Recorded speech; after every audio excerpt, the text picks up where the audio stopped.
Welcome to Sasquatch and Sourdough, the podcast where we embark on a journey into the depths of the unknown. The mystery of life. Weaving together threads of ancient scripture. What do you mean, biblical? Tales of high strangeness. Tell them about the Twinkie. Whether you're a seeker of truth, We believe it's the heart of the house. or simply hungry for a good story, What about the Twinkie? Sasquatch and Sourdough invites you to join us on a journey of discovery, wonder, and deliciousness. They feel your methods, your theories are... Spooky. So grab your backpack, sharpen your senses, Do you think I'm spooky? and prepare to explore the sacred mysteries of our highly strange world like never before. And that is the whole problem with aliens.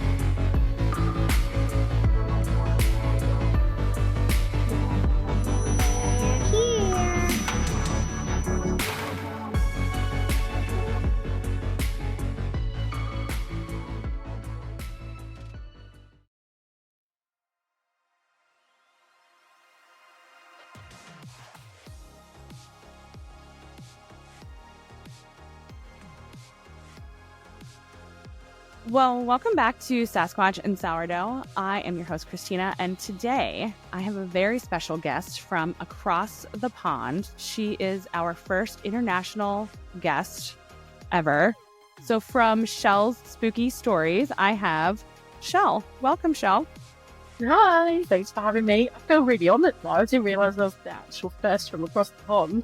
Yeah, I saved that. So, yes, welcome. We're having... I've got a lot to live up to, you know? Nope.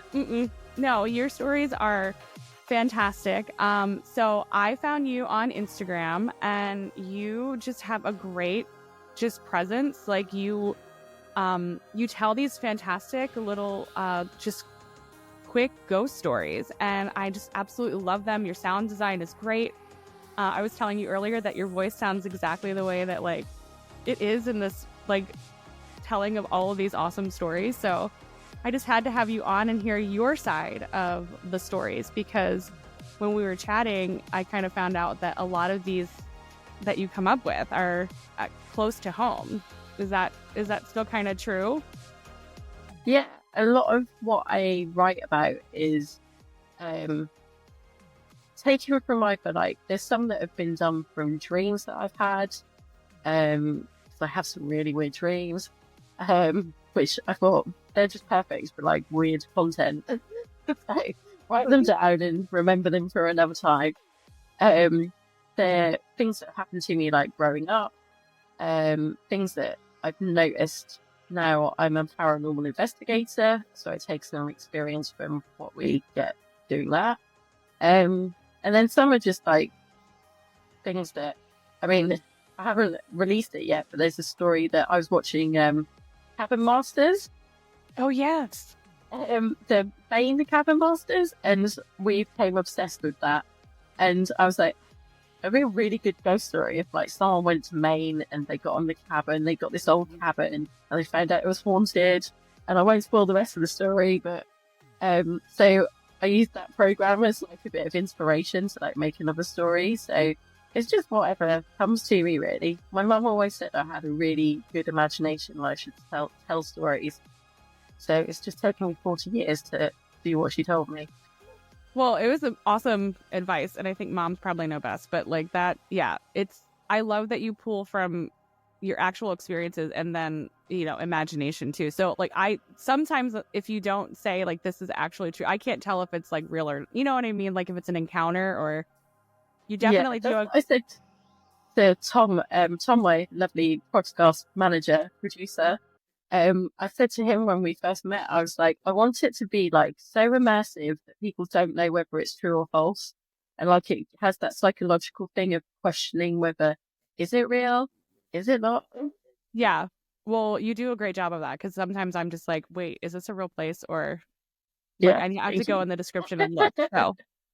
So we do have a mutual friend, our friend from the Let's Get Freaky podcast, Tommy Cullum. So you just, I think, had an interview with him, and I was on his show previously. So we have a mutual connection. Yes, he interviewed me, and then I thought he was the first one I actually the first person that interviewed me once I like came out in my spookiness. So I thought it was only fair that I have him as my first guest when I started reviewing people. So he is amazing. Perfect. Yeah, it worked out. He's so great.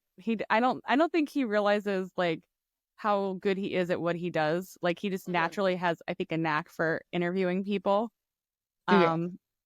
And kind of letting people, tell their story. Like he asked me a question that was just unbelievable that really got my wheels turning. I was telling him kind of like my paranormal experience and that turned into a faith journey. And he asked me like how I knew that like that I had like accepted Jesus and he had changed my heart. And it like totally blew my mind because no one had asked that. And it turned into like a whole other encounter and story. So that's not something that like I really want to get into right now because I want to hear your story. But I can't wait to tell him that and be like, dude, you have no idea like what a great interviewer you are. Yeah. So yeah. I kind of told him that this afternoon actually. I was like, you're just amazing at what you do. And yeah, he has a real good knack, like you say, because I was talking to him about something and then I just like flippantly mentioned something as an answer to a question that he said. And then it took us down this whole new path. And I was like, okay, are we really going to talk about this? Okay, then. Yeah. Here we go. Yeah. Exactly. So yeah, guys, definitely check him out and check out Shell's spooky stories. But Shell, I want to hear about kind of how you got into this. Like, were you always like as a little girl, were you interested in like ghost stories and things like that? Or was it an experience? Yeah. So I always say that my journey started before I was actually even born, because my great grandmother, she's Scottish, so she goes down like the Celtic folklore, and she used to actually be someone who used to read people's tea leaves in her village in Scotland. Oh wow! So people used to go to her for their advice and all sorts of things. She was a very wise woman. And when my mum was pregnant with me, they were all in the living room, and a crow came down the fireplace and came out, and it was like flapping around and things. My mum hates birds, so she was like hysterical. Oh my god! Then my great grandmother was like, "It's an omen! It's an omen!" and like started like losing her mind. So I think that's where my journey first began, in the womb.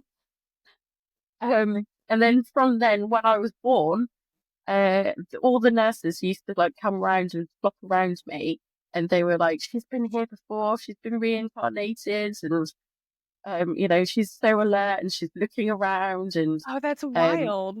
Yeah, it's bizarre.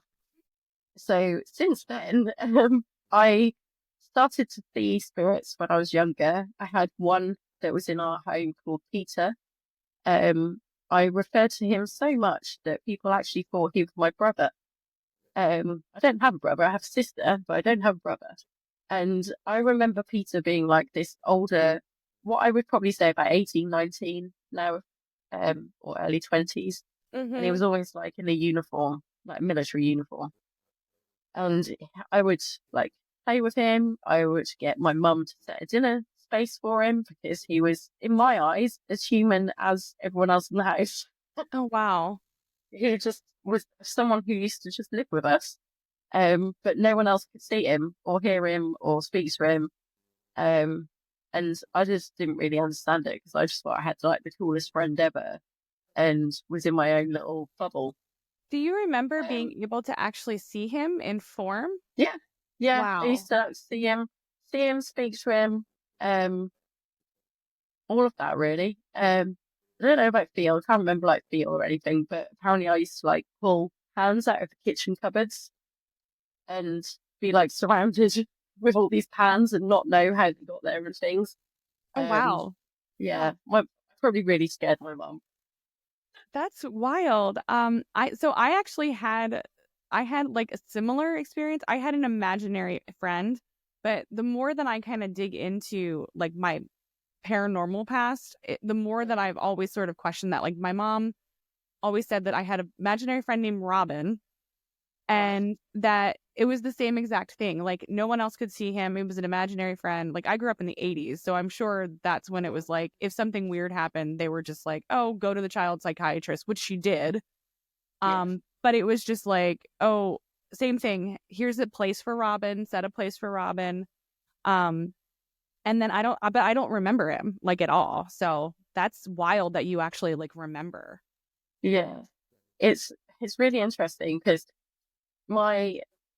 everyone in my family is slightly spiritual, whether they decide to or not. I recently found out my dad is, which surprised me so much because he doesn't talk about anything like that.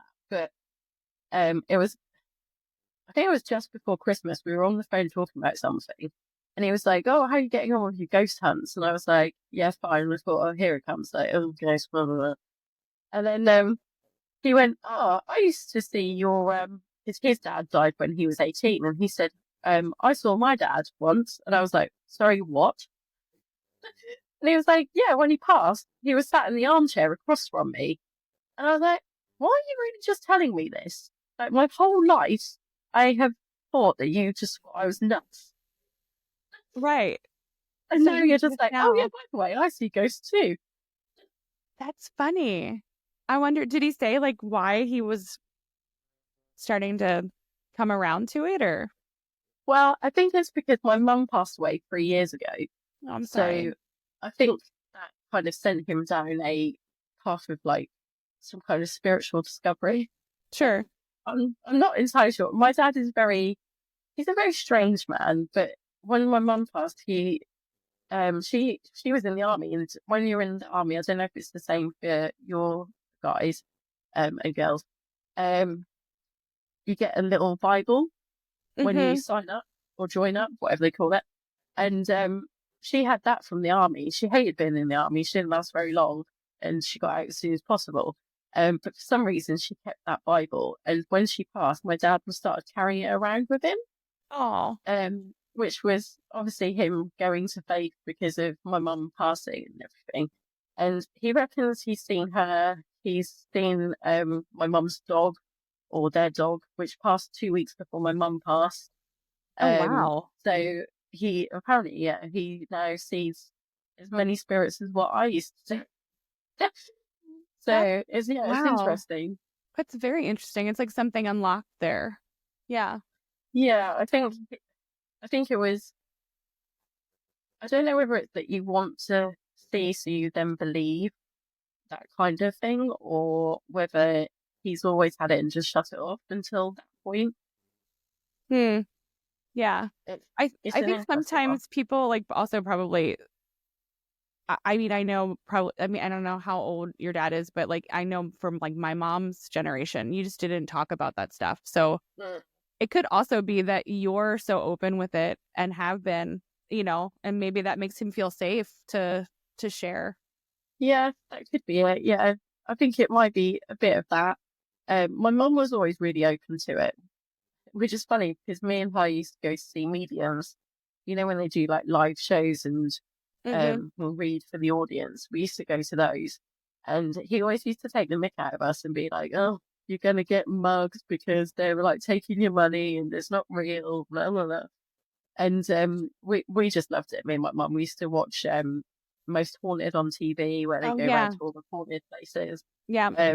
That was like our thing. We used to sit there and scare ourselves. And we'd both be like, we're open to it, but we don't want it anywhere near us. Exactly. Because I got to a stage where I like completely shut it off and I was terrified by it. So I used to watch those just purely scare myself and then be like, yeah, that's why I shut it away and I don't want anything to do with it. But it's so funny that some of my family really wants to see it, some of them don't. But all of us seem to have the capability to be open to it. There's like an ability there. Yeah, definitely. Like, when you went to the medium shows, was there any did anything, I mean, did they kind of like have something for you that like really stood out, or was it like bogus? The one that we used to go see, she's very well known actually now, and I've always believed in her. I've actually worked with her a few times to like on different courses and things to try and open myself up a bit more. I always liked her and felt drawn to her because she used to be a police officer, and she Mm. actually worked as someone who would deal with families when there were like someone had gone missing or someone had been murdered or something on those lines. So she'd be the first port of call, and she's always said that she is a full-on skeptic, even though she's got mediumship abilities. She really has to see something to believe it, and she would always talk about like how she was on these like cases where someone had been murdered, but they hadn't found out that person had been murdered, but she could obviously see the spirit Oh who my was gosh. saying like, I've been murdered. So it was really awkward, and I always found that like quite interesting. So I think she really appealed to me in that sense, that she was a skeptic, and but she still had this amazing ability, but still rationalized it in a way, and I found that really interesting. Well, I think it's also because it sounds like she's got like at least a good level of discernment. Like, I mean, number one, to be a police officer dealing with, you're solving crimes, but then also something that people are not going to be able to understand. You kind of have to be, you have to kind of know what to keep back and then what to sort of, because that's like, I don't know how it is with paranormal investigation, but with a murder case, like definitely you can't like let everything out of the bag, because then it's like, how do you back it up with proof, So that I've always found those cases very interesting, especially if it's a police officer. So what's her name? Nikki Allen. Nikki Allen? Yeah, Nikki Allen. Okay. I'll have to look her up, because that's really interesting. Yeah, she's got a very large YouTube following. She's I think she's still on TikTok. She's all about, she's got books and all sorts. So she's very well known now. Well known. Okay. Cool. That's really crazy. I wonder what I'm gonna have to. I love like true crime and stuff like that. We don't really talk about true crime on the show, but like maybe I can find a case that's like really cool that we can talk about, because that's awesome. Yeah, So, a paranormal true crime. I know, like that's okay. I like where that's going. Yeah. So what was it about? I guess so. You kind of had this childhood of being able to see, all kinds of things. Was there anything outside of the like friend that you had, like growing up? Was there anything in the house that you were living in that you saw, like in addition to that, or was that just kind of your only experience? When I was a child, he's the only thing I remember in that house. It was a new house, so it had been built the year before I was born, I think. But it's only now as an adult that I've researched where it was built, and we had a woods behind, which was actually called Ghost Hill Woods. Oh wow! So yeah, ghosts seems to always have been around me for some reason. Just around you, yeah. Yeah. Follow me everywhere I go. And in that woods there was an army base nearby where they used to do trainings, and there's a story that one of them didn't want to go to war, so he decided to be a deserter, and he hid out in the woods, and he actually climbed a tree, and apparently someone was walking along, an arm fell from the tree, and they looked up and they found that he'd died of exposure. Oh wow! So whether that was Peter, I don't know. I haven't been able to find that person's name. There wasn't any record other than that story. Oh really? And there used to be sort of Saxons. There's accounts where people have heard like Saxons using. You can hear their swords clashing against each other and shouting and stuff. I mean, I used to hang out in that woods like pretty much all my life until it was like no longer cool to hang out in the woods. I mean, I still hang out in woods now that I'm 40, but I know. I was going to say, when is it like when is it not cool to hang out in the woods? Yeah, I think there was a period of time when I was like trying to be like 19 to maybe like 25, where I was trying to be like the coolest person ever. That wasn't cool, right? Yeah, but I can see why I was so drawn to that place. So I think that maybe played a bit of part of what was happening in the house at the time. Wow, I wonder if it was Peter. That's like, what a mystery. Yeah. I'm hopefully gonna find out one day. It's my mission. You'll find out. Yeah, you'll find out sooner or later. You'll find out. Yeah. If it's not here, then it'll be here after. You'll find Yeah. out. Yeah, at some point it will happen. Yeah. Yeah. That's crazy. That actually reminds me. Okay, so we talked about how I love, and I told Tommy this too. Like, I grew up loving like British comedies and especially like British like murder mysteries. So, did you ever watch the show Midsummer Murders? Yeah. Yeah. Okay, I've seen every episode 50 times, and there's one episode where it's like exactly that. Like, there's a haunting in the woods.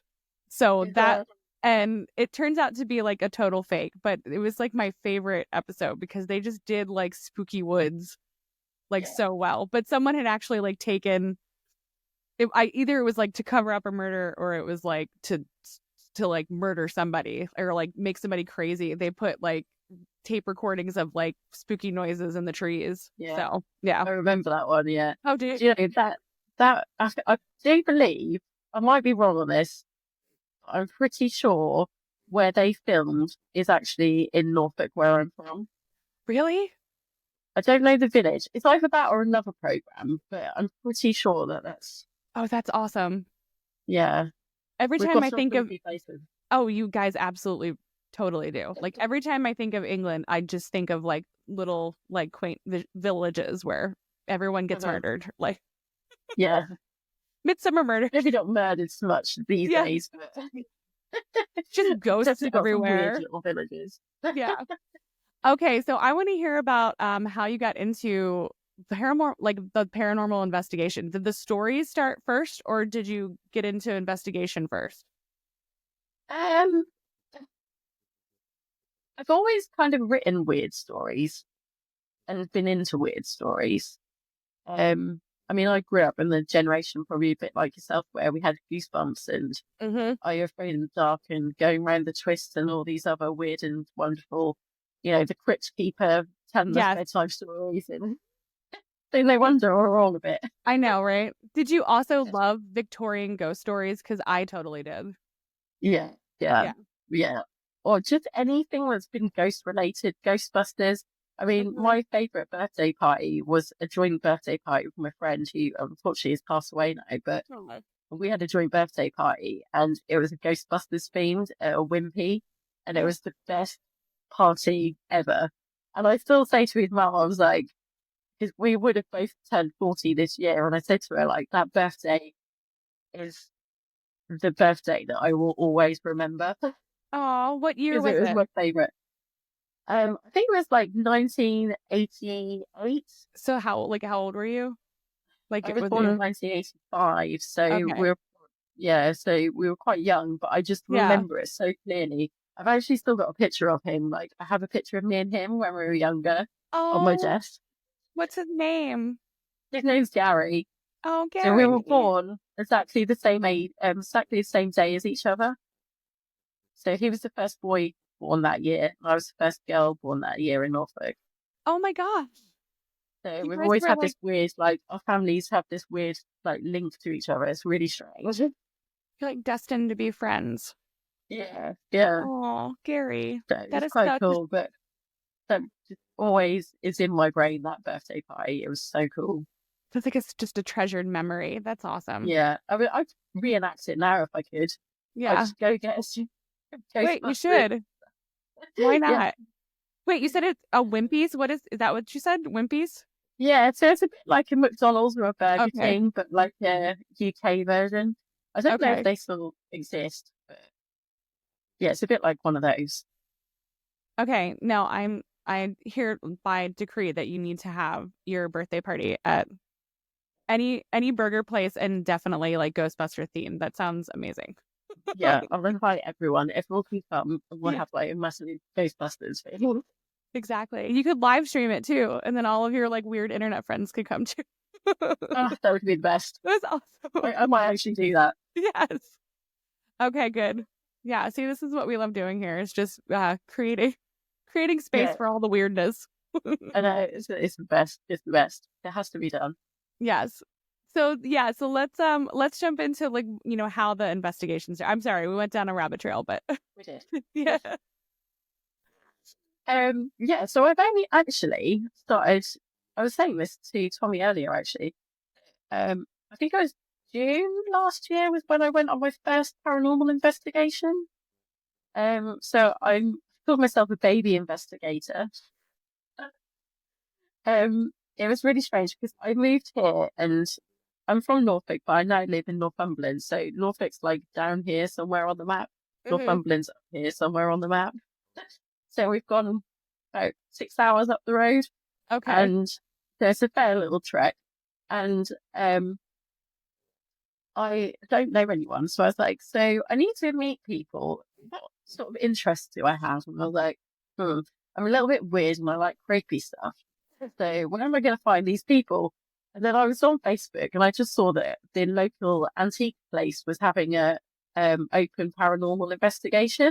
Perfect. And I was like, I'll go along and see what it's like. Because at that point, I was still really terrified of the paranormal and didn't want anything. Like, I wanted to be in it.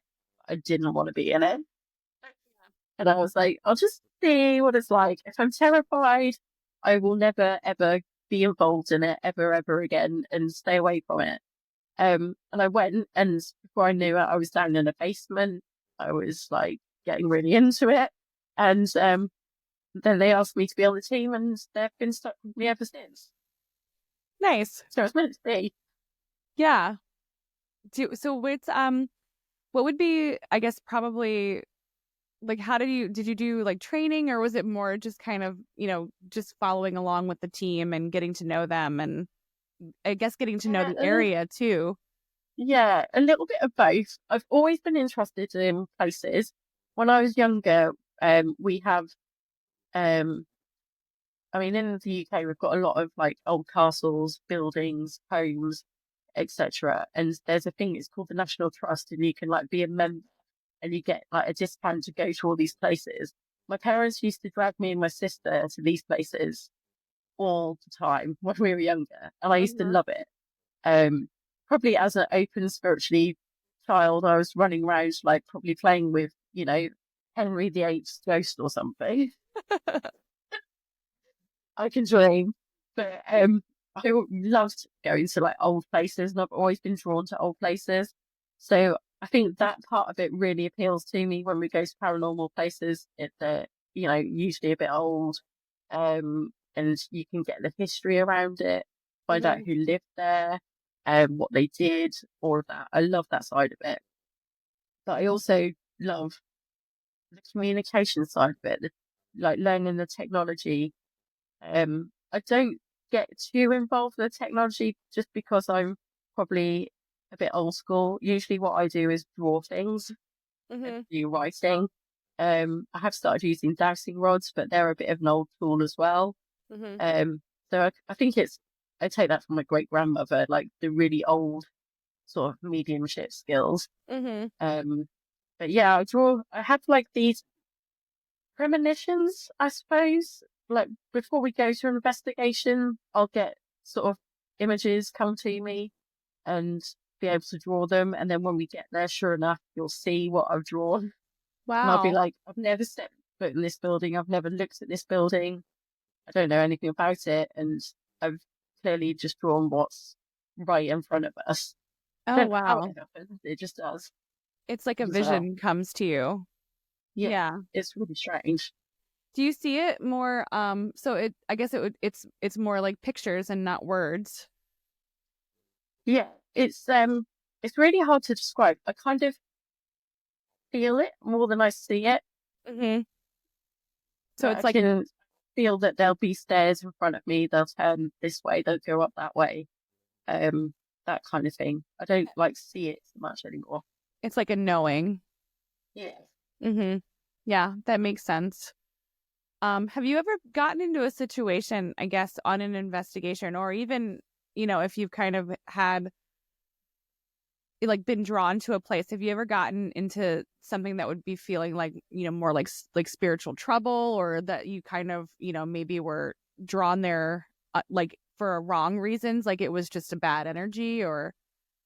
Yeah, there's one place that we went to that me and the medium in the group actually downed tools. Because we were like, we're not having anything to do with this. And none of us had ever been there before. We didn't really know what we were kind of getting into. but we had a younger investigator with us. It was his first time, and he was getting really drawn into this one room, and he was standing there like staring at the door, and I was like, "What are you looking at?"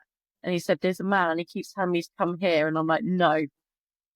I was like, "That is not happening."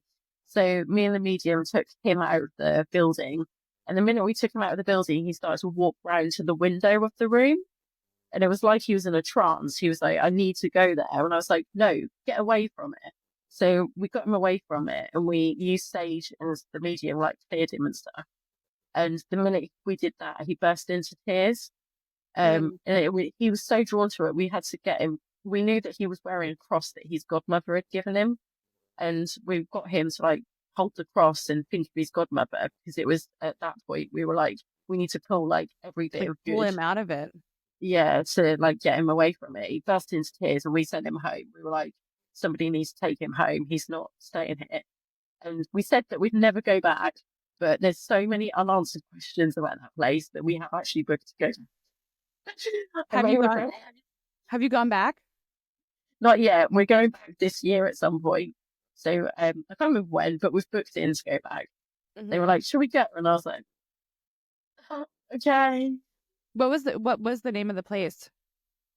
It's called Bensham Grove it's in Sunderland, in the northeast of England.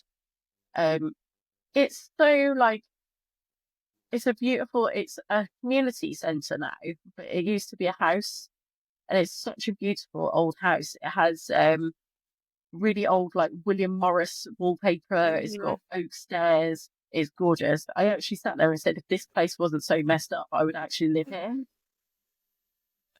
Do you know about the history? I mean, is there like a crazy history, or is it just... We've looked into it a little bit. There wasn't the history of the house. When you read back, they were really religious. They did a lot of community outreach. They helped like the women's suffragettes. Loads of really good things, which didn't make sense to us, because a certain area of that house was so bad. And I said to the medium, I'm convinced there's something in the ground. And I watched another person do an investigation there, and they had actually found out that someone from a institute had gone to this house as like a halfway before they went somewhere else, like a halfway house type thing. And they didn't want to go to this other place, so they murdered someone close by. Oh, wow. So that they then obviously went to prison. And I was adamant that night. I said, there's something to do with the ground. It's not the house, it's the ground. So when I saw that, I was like, I think we have to go back because of that. I think there's more to uncover about the story. That makes a lot of sense, because sometimes, you find that like it's almost like the ground like cries out with the blood of the history, that's actually a biblical verse, but I can't remember which one. But it's fascinating, because you can have sort of all this activity in a house without the house like even being like a newer house. But you're right, there's something in the ground. There's either bloodshed or some sort of iniquity that's drawing that sort of energy. It leaves memories. It does. Yeah. That's just so crazy. I want to hear what happens. Like, that's just, I'll keep you posted. Yeah. I want to kind of hear. I used to be really not involved, but like really interested in going out and investigating. And I steer clear of it now. Just because I think sometimes what happens is it like you either get like sucked into it and like you have all of these like spiritual gifts, and then they just get kind of, like gone to the dark side sort of. So I had that experience, and since coming out of that, I'm really apprehensive about poking my nose where I know I don't belong. Yeah. I get into trouble. I think I had kind of the opposite, that I started to get really dark things when I wasn't into it. So now that I'm into it, I understand it a bit more, and I'm the one in our group who's like sages everyone before they go home. I wave my selenite stick around people before they go home. If I notice someone's getting taken over, I'm snapping my fingers to like get them out of it or telling them to leave the room. Right. Yeah. I've got, my stages, my dragon's blood, I wear, I've got a ring that I always wear, which is like black, tourmaline, I think. Mm-hmm. Crystal, can't remember which one. I've got a necklace that I wear. I wear my St. Michael's necklace. I have a St. Benedict's, which has got dragon's blood glass and all the rest of it around me. So you know that there's a level of protection that you need to have before you go into these places. Yeah. Even I know that sometimes that still won't be enough. Yeah. So you have to really, I think most of it is like paying attention to the signs. Mm-hmm. If you ignore the equipment and you pay attention to your gut, you'll know. The same as when you walk into a room or you go on a date and there's something a bit strange with that person and you don't know what it is. We've all got that fight or flight response, and our stomach usually tells us what we're thinking before our head does. Yeah, so absolutely. We need to pay attention to that and be like, let's go. Enough is enough.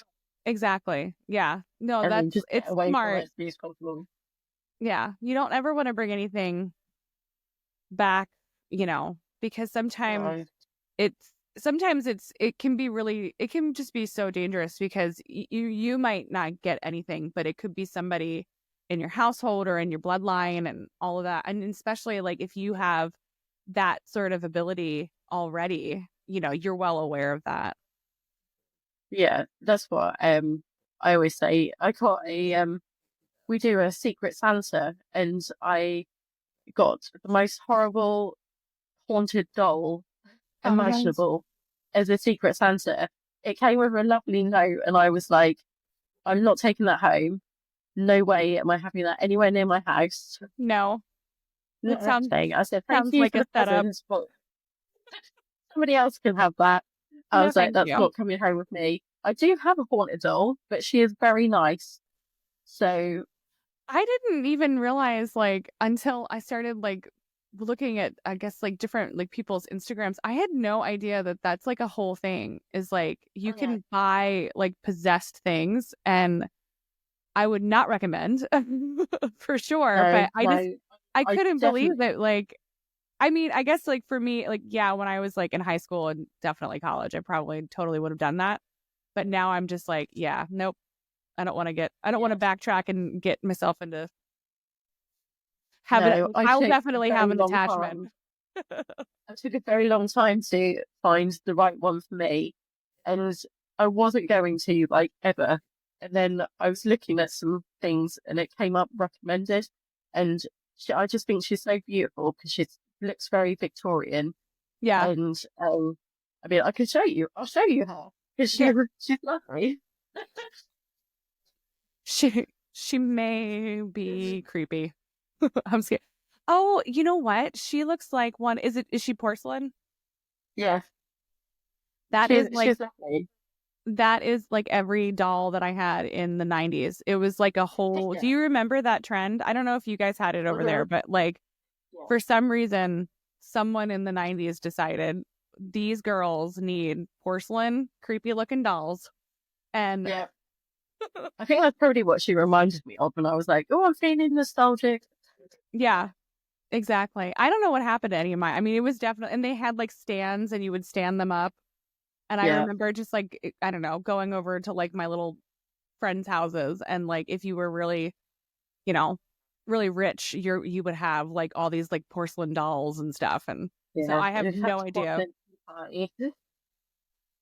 where they went. I do have, it's funny, I have a doll. So do you remember Shirley Temple? The little actress? So I grew up with this life-size, my grandmother had a life-size Shirley Temple doll, and I absolutely loved it because it was my height for a while. So I would sneak in her room and just stare at the, this doll.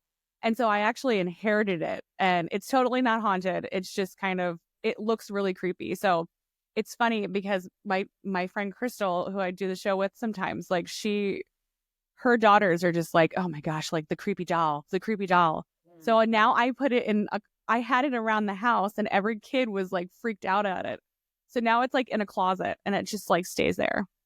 And that's where like and that's where all of my like childhood dolls and things are. So they call it the creepy doll closet. And I'm just like, it's totally not haunted or anything. It's just my Shirley Temple. Like she needs to come out and be on show. Be on Exactly. display. I know. It's kind of sad. Like, I'm like, I had so much joy like growing up with her. Like, yeah.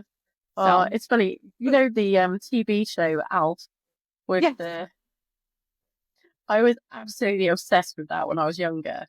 And my parents spent so much money and time to track down, because you could only get them from America. So back in the 80s or early 90s, to have anything shipped over from America to the UK was expensive.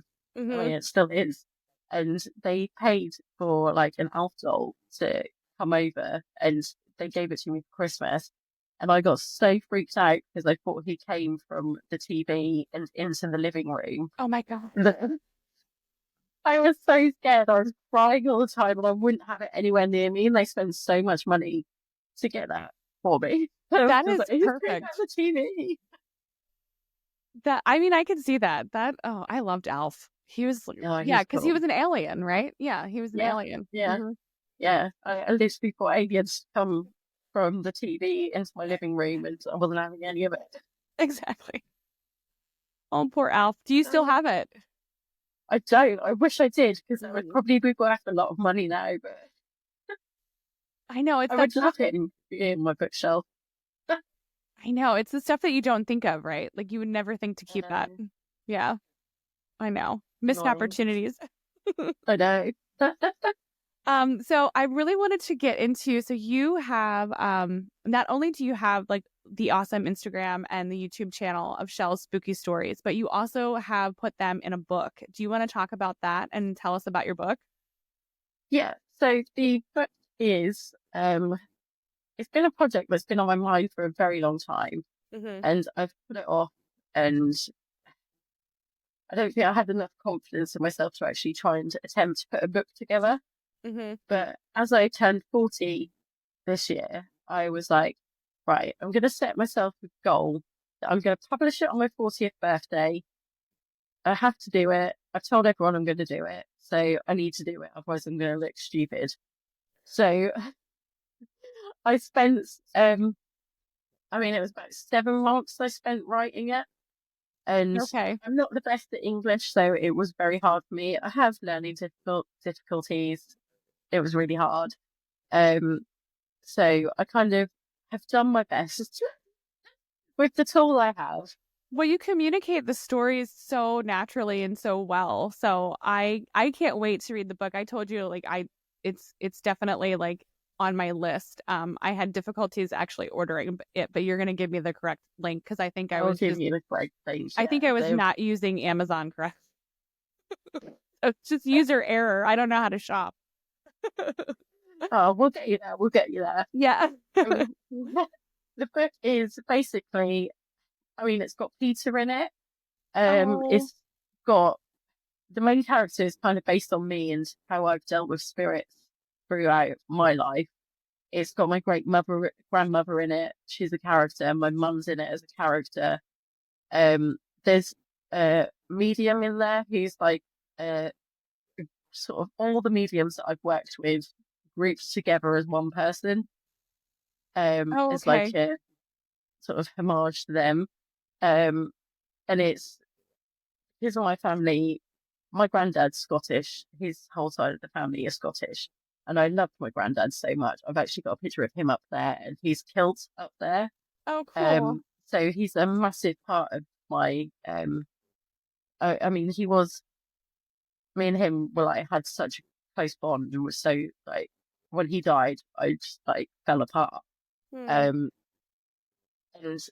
this is like kind of like a love letter to my Celtic heritage, like to my family.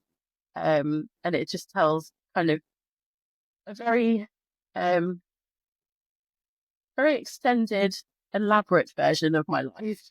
Because there's a dark entity in there that is kind of an imagination dark entity.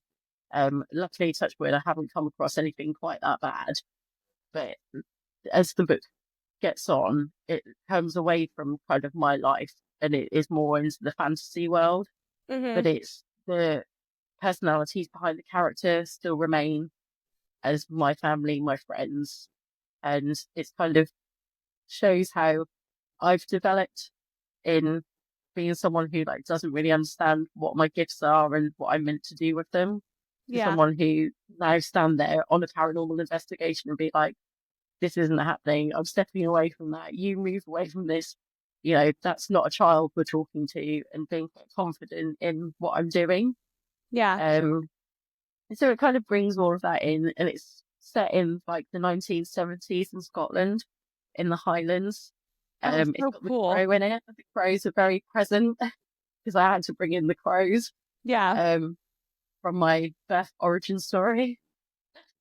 And it's got a few psychological twists in it as well, which I've had a friend who's a medium read it, and she said that she understood it because I was trying to explain it to her. Yeah.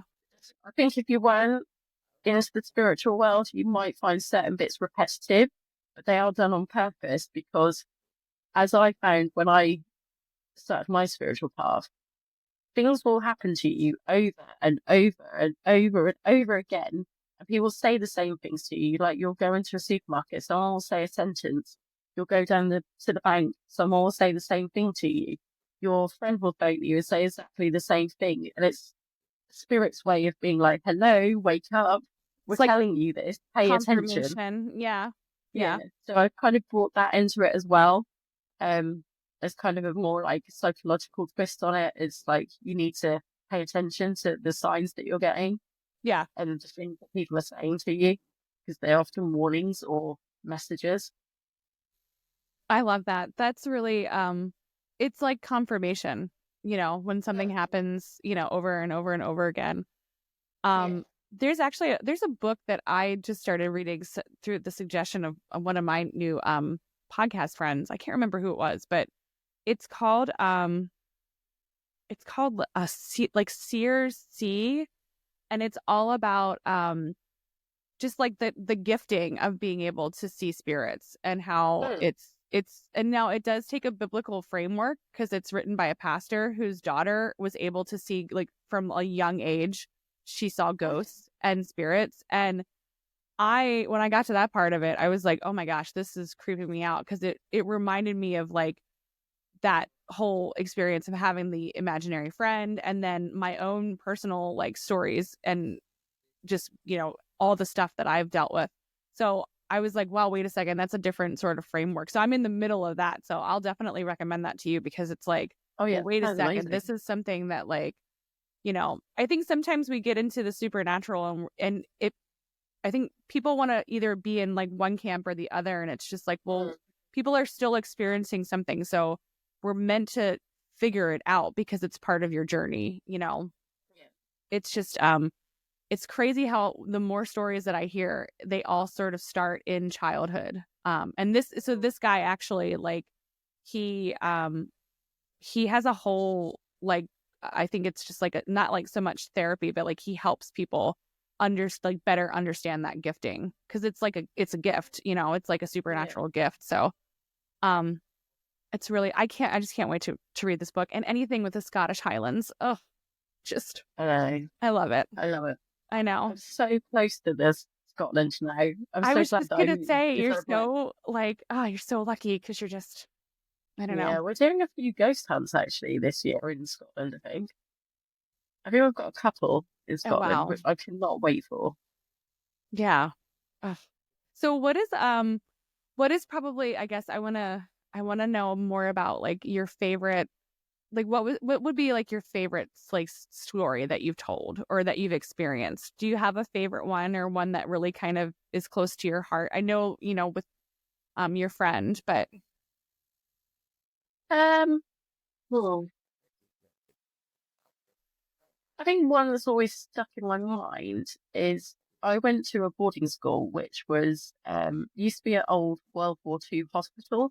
Mm-hmm. So we had the proper like old Little huts and a water tower, and I mean one of my stories, the Midnight Nurse. Mm-hmm. I think that's what it's called. Yeah, Midnight Nurse.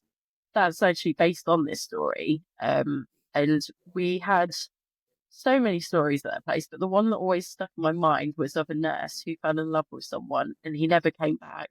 And she climbed to the top of the water tower and fell in and drowned. Oh. And then, but you'd see her apparently on certain nights go up the water tower and disappear. Yeah. So that was one that had always stuck in my mind. So it only felt right that I actually make a story about it. It's almost like So that's one of the white definitely, lady. yeah. And I think I love like the images that Tom created around them, with her being like a proper creepy ghost in her nurse's uniform. And Yeah, he comes up with some really, really really creepy stuff. Like, I know, he's always like, is this too creepy? I'm like, no, nothing's ever too creepy. I think you could go creepier. I think it's, there's just kind of this, pool, I think. People probably have a lot more connection to the spiritual and the supernatural than they realize. And I think that that's what these stories really kind of pull out of us, is that, there is that bit of darkness and in the world. And there's a lot of questions around, what happens to these entities or these spirits, because people are seeing them and it's such a part of our human history. And I think that you really capture that beautifully in your stories. Yeah. I try. Yeah. Yeah. Thank you. I really enjoy doing them. And that's so important, being a storyteller, and really caring about the stories that you're telling. And that definitely comes through to your work. So I'm definitely grateful. And I hope that my listeners will go follow you, because I just love all of your stuff. But I have a story. My husband finds it quite funny. I love it. I don't know. There's just something also, I think, because of your, just because you're British, and it's just like a hauntingly, I just get whisked away in the storytelling. Yes. But I told you that I found a story for you. Yeah. Yes. So, now my audience will remember Where the Footprints End, which is a book that I pull from all the time by Timothy Renner, and he's in Pennsylvania. So I was saying to you, what he did is he takes all of these paranormal and Bigfoot accounts and pulls them together. And so this he found, so this is from a book called Wild Man, the Monstrous and Mysterious Saga of the British Bigfoot. And the author is Nick Redfern. And he says that it uncovered perhaps the most striking example of a hairy hominid observed in conjunction with poltergeist activity. So he has a whole chapter of called Hairy Poltergeists. And so this is from the 50s, and it says paranormal author Stan Gooch saw a prehistoric man materialize during a seance in Coventry, England, before vanishing in thin air. And this is what the account says. It says, this was a crouching ape-like shape which became clear as the moments passed. I guess it approximated to most people's idea of what an ancient caveman would look like. Yet one could not make out too much detail. The eyes were hidden, for example. It stood in half shadow watching us, breathing heavily as if nervous. I must say, though, that I sensed rather than heard the breathing. I could not decide whether our visitor was wearing the skin of some animal or whether it had a rough coat of hair of its own. And so then it goes on to another medium that also saw a materialized mysterious ape in the 20th century. So it's kind of neat that he pulls all this stuff together of people that have actually during a seance something materialized that they could see. So I thought that was that's really neat. cool. I know. I wonder, I can't remember. Oh, I'm so bad at remembering time periods in British history. Mm-hmm. But I know that there's a place in Norfolk that used to be, it was an Iron Age place, and they used to really look very caveman-like with big fur hides on. Oh, that's And I wonder if interesting. that's kind of what they were saying. I also immediately started thinking of the TV series Ghosts with the caveman. Yeah. They just take like one from each time period. I love Yeah, that. I love that program so much. That's like what came into my mind. Maybe it was like a Bigfoot. Maybe it was a caveman. Yeah. Who knows? It's really interesting because when he pulls these things together, and sometimes I'll read them beforehand and sometimes I won't, and that because I just kind of like being surprised by it. But sometimes it's just like, okay, this is kind of a stretch. But it's like, oh well, wait a second, this guy couldn't really tell. Like it looked sort of like an ape, or was it like a caveman? Who knows? Yeah. I You never know definitely how people see spirits either. Like Mhm. I used to see them with my actual eyes, but now I more feel what the person looks like, Mhm. which can sometimes be really hard. Like, Yeah. could it be a man? Could it be a female? Sometimes you think it's a man, but it's a woman with a very masculine energy because you're feeling the energy. Oh, interesting. Yeah. So I So wanted who to ask knows? you that. What in your experience, what do you think it is that, when people see spirits or when they sense that, what do you think it is? Do you think that it's always, someone's deceased spirit kind of back here, or what do you think? Um, that's a really good question. What do I think? Um, I think it's more an energy, like um, like an energetic photograph or an energetic movie. Mm. Mm-hmm. Like, I don't know whether we're picking up on like people's memories. See, I tend to pick up more on memories and people's energies. That are Like connected to an area more so. yeah, Mm-hmm. yeah. So I know for me, that's probably what I think it is. And I think there's lots of different things as well, where it could be spirits that are living in their memories. Mm. Like they just go in, they love their house so much. I mean, I know this house, we've worked really hard to make it our Yeah. own. And I'd like to think that I would probably stay here if I passed away, and I'd be like, I love this house. I've put a lot of money, energy, and love and sweat and tears into this house. Yeah. So I think if someone came in and started bashing a wall down, I'd be really annoyed. So I'd probably come back in to cause some trouble. And be a bit of poltergeist activity. Yeah. So I totally understand that when you walk into a house and start knocking walls down and you start to get activity because somebody's popped in to check on their beloved home that they had so many wonderful memories in, and you're knocking it to bits and they're going to be a bit cheesed off. Yeah. I would be. Yeah. But I also understand the same as like, I think when you go into someone's house, even as a living person, you can tell when somebody's just had an argument. Mm. You can tell when someone's lying. Yeah. You have that feeling. There's a And I change think in it's the the same. atmosphere. The atmosphere of the home is very. Yeah. Mm-hmm. And I think I'm it's the same sensitive when to you that walk too. building. Oh, sure. Tell that it's nasty. You can tell that it's nice. You can tell when the communication you're getting is not quite what it's, it's saying it's meant to be. Hmm. What Like do you do in that sometimes case? If what do you do if you experience something that you can tell is just really, it's off. It's not good. communication straight away and get away from the area. Don't entertain it. Yeah. I think some people push it and that's where it goes wrong. Hmm. Or some people don't understand it. That's why I don't particularly deal with spirit boards, Ouija boards, because I think it is like a little bit like picking up the phone and not knowing who's on the other end, Mm-hmm. Yeah, I agree. or opening your door and just saying anyone come in. Yeah. It's not a good idea. You don't know who's going to step through. Um, But I also understand some people's opinions of it, where they think that if you're a medium, you could open up and get anyone come through. Which is true. You could anyone come through, but you have to learn to have the same in life, your boundaries, and protect yourself as much as you can. You could walk down the road in an armored vehicle and still find yourself in trouble. That It's is the same kind of thing.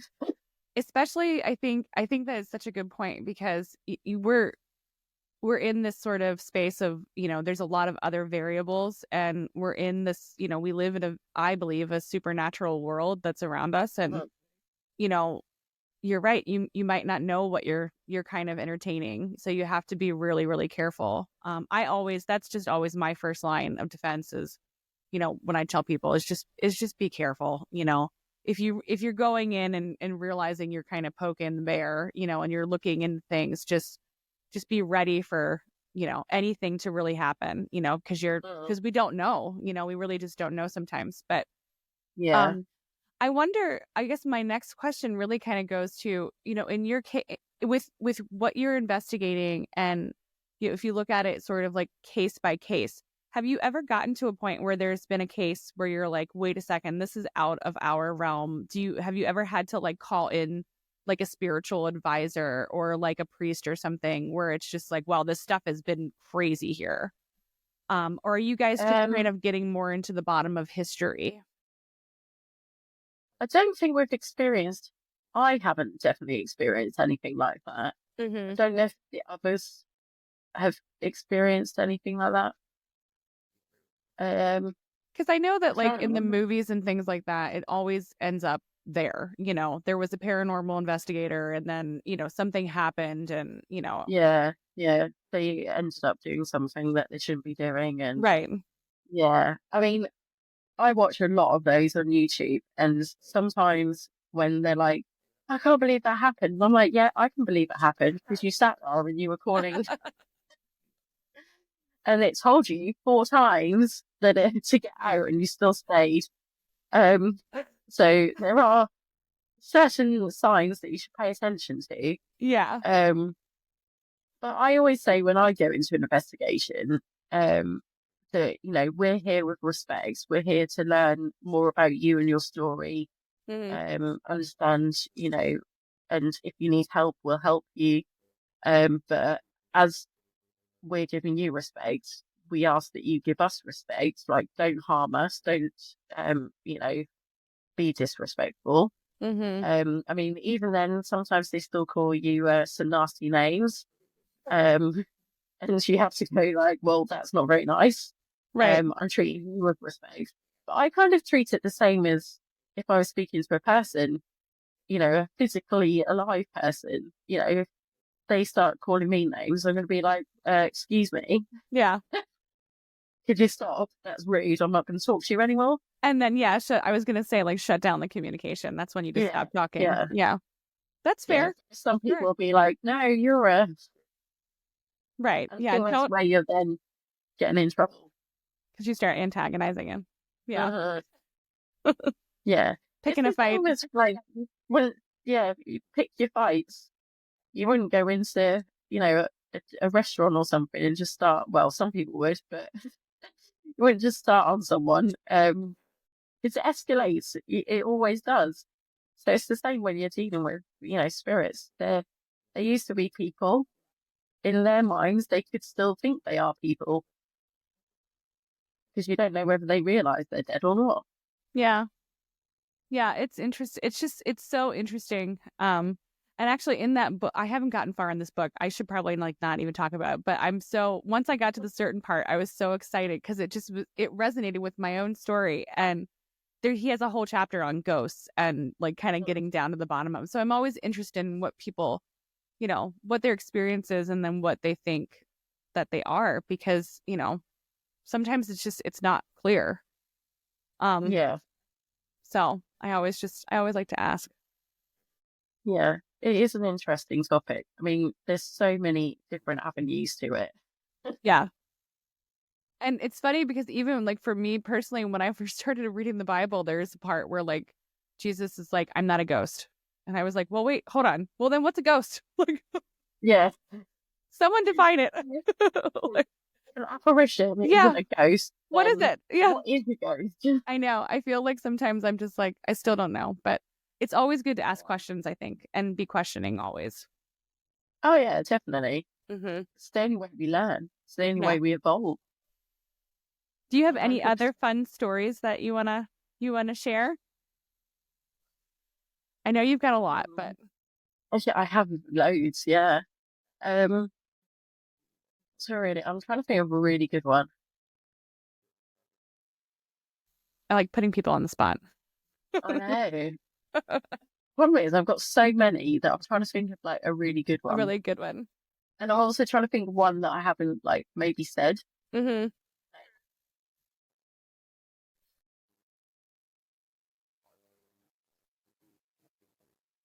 I can't think. I can talk about why I don't do Ouija boards and why my mum warned me of Ouija boards. Oh yeah, let's do that because that's actually a topic of conversation around here because I do not. I opened up way too many portals in my youth, so and I paid for it. No, Yeah, I don't do those either. yeah. What was your experience?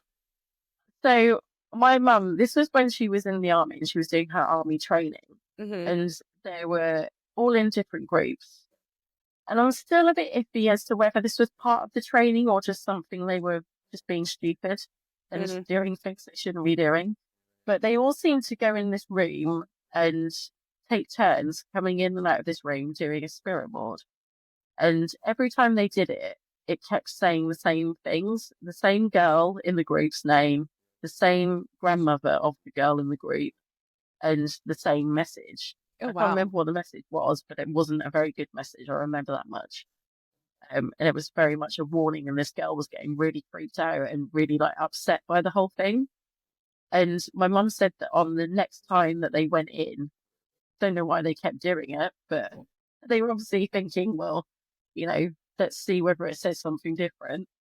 They walked it in, did the same, it said the same thing, said the same girl's name, and the glass literally lifted off and smashed into the wall. And Oh that's my when they all goodness. decided like to stop and not do it. And my mum said that like really freaked her out, and she decided not really to have anything to do with spirits ever since.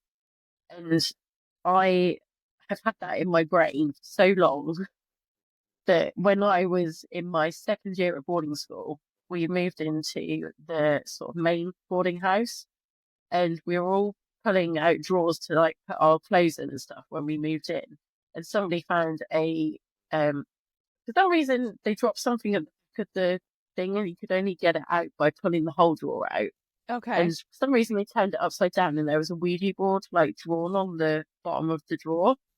Oh, on the they actual were all piece of like, furniture? yeah, and someone had literally made one on the bottom of the furniture. Oh my gosh. Kids get bored when they're at boarding school. Sure. Who knew? Yeah. So they were like, oh, let's do it tonight. And I was like, no, I'm not doing it tonight. I'm not doing it ever. You can do it.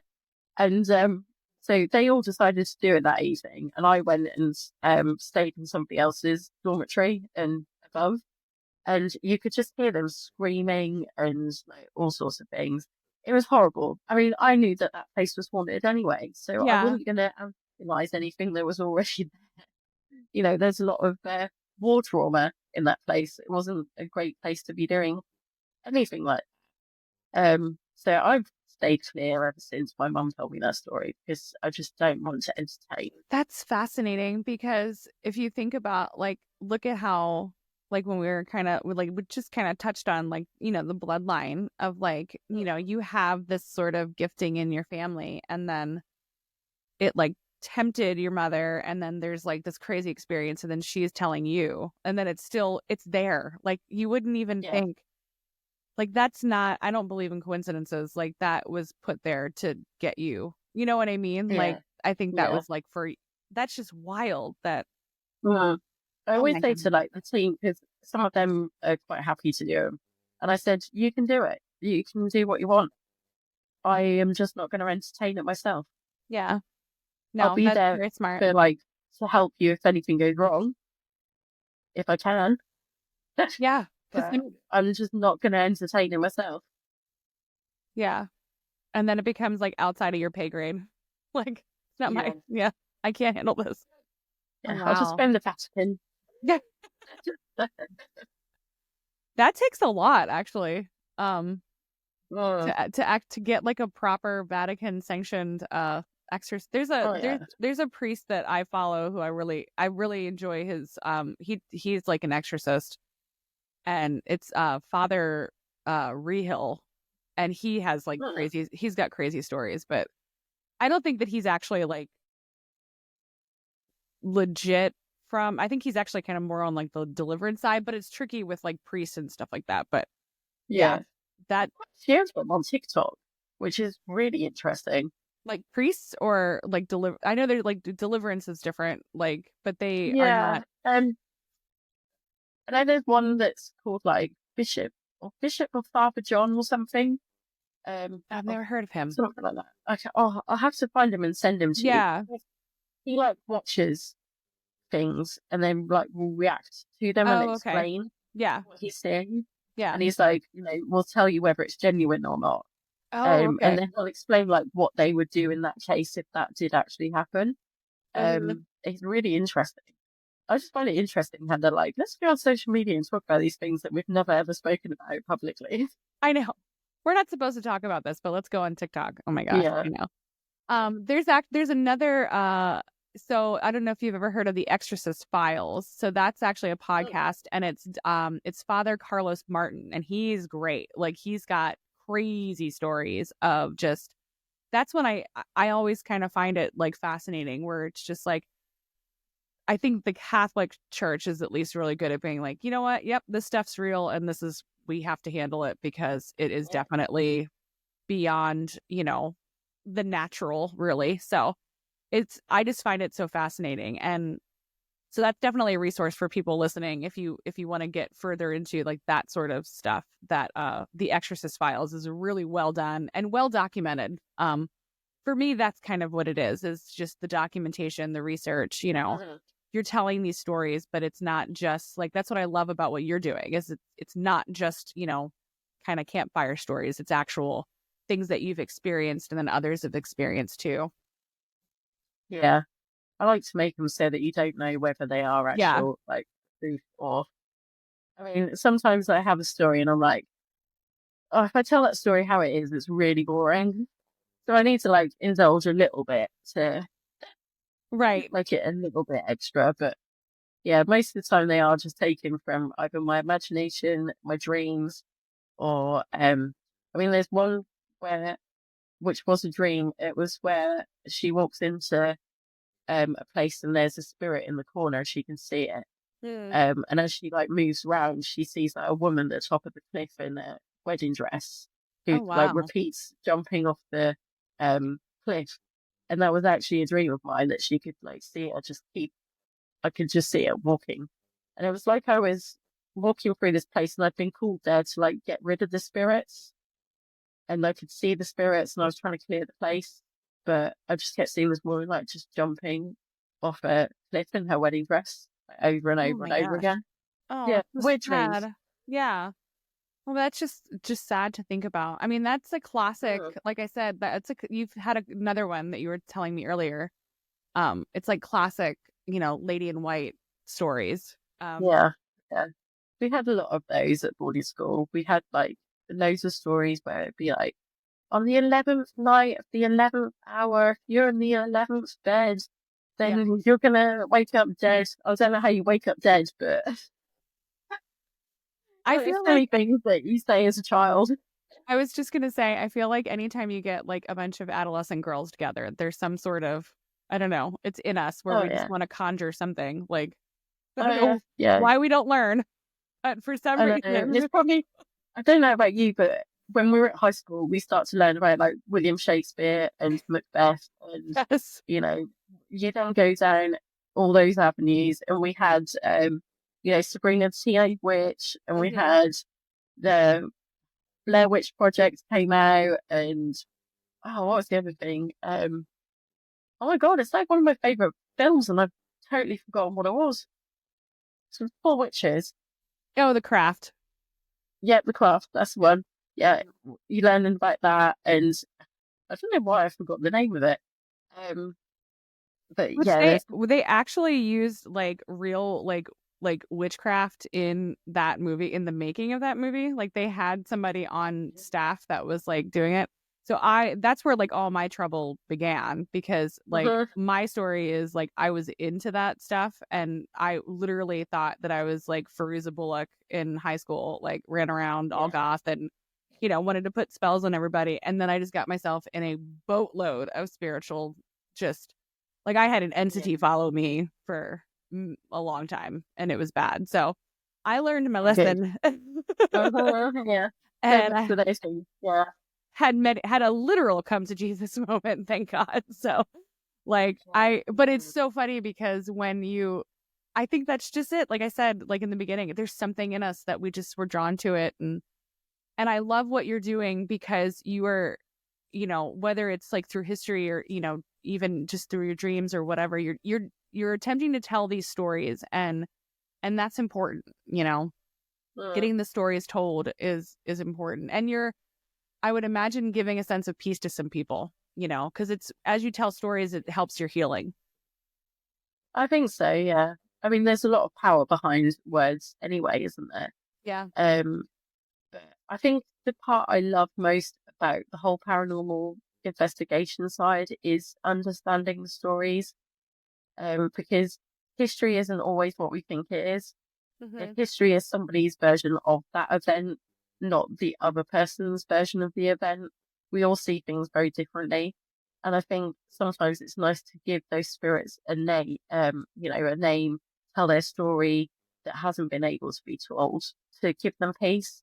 And I think it's always nice when you find one that's stuck and needs to get to their loved ones, because that happens a lot. People don't realise they've passed, or they've missed their window to go through to the other side, and they're stuck away from their loved one and they don't know what's happening or how to get there. And when you can cross them over to be with that person or their family, that's such a nice feeling to know that you've done that for that spirit that's been there, 50, 100 years. I can't imagine being stuck like someone without my husband for like 200 years. It makes me so sad when I think about that, Mm. Yeah. Yeah, it's awful. I know. It's a good thing. There is good in doing ghost hunting sometimes. Well, I'm so appreciative of your time and you coming on here and sharing your stories. And can you tell everybody where they can find you? Yeah, I am on TikTok, Instagram, YouTube, all of the places really, and it's just Shell Spooky Stories. And they're so good. You guys have to go listen. Definitely, for sure. Please do. Please do. Shell, thank you so much for coming on. I really just loved hearing all of this. I really did. It's been such a pleasure meeting you. And I hope that we have more connection, because I definitely have stuff to share with you, and I'm sure you have your stuff to share definitely. with me. Yeah. Yeah. And maybe totally. we'll have to bring you back on with Tommy later after I have Tommy on. That would be so much fun. And I can't wait to come on your show. So yes. Oh yeah, can you tell them about that? Did we talk about that? Like you're kind of starting a podcast, or? Yeah, so this is a bit different. The Shell Spooky Stories is more like animated, me telling stories. Whereas now we're doing a After Dark Archives, is what we're calling it. And it's where we actually interview people that are in this world and find out about their stories. So it's really I love exciting. That. Yes. Yeah. Awesome. Go full on X-Files with it. So I've given Tom full reign to go as crazy as he wants with it. So with all the design. Yeah. Yeah. Well, I mean, I think, what you're doing it's just so important, because like I said, it's just people needing, there's so many people out there that have similar experiences, similar stories, they've seen something and they need someone to talk to about it. And it really, really does help. So you might think it's just telling something spooky, but it actually is part of, someone's journey, and it's important. Yeah. Yeah. Yeah, I love that. Yeah. Yeah. Well, thank you so much. And I hope that this is the beginning of a beautiful friendship. Definitely. All right. Well, I will. I'm gonna say goodbye, and then we can chat like afterwards. Okay. Well, thanks guys for tuning in, and remember, until next time, the truth is out there. God is with you, and everyone always ends up in the kitchen.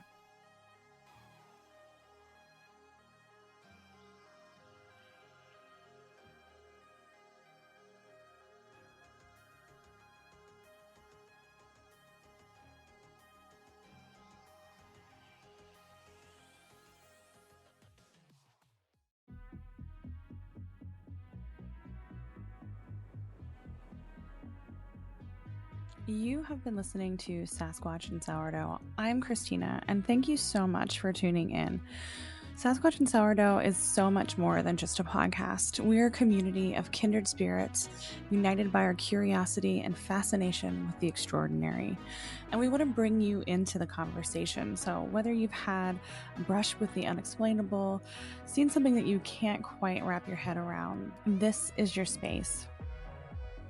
We invite you to join us as we break bread and break down the barriers between the known and the unknown. If you want to share your story, you can email us at sasquatchandsourdough@gmail.com or send us a DM on Instagram. Until next time, remember, the truth is out there, God is with you, and everyone always ends up in the kitchen.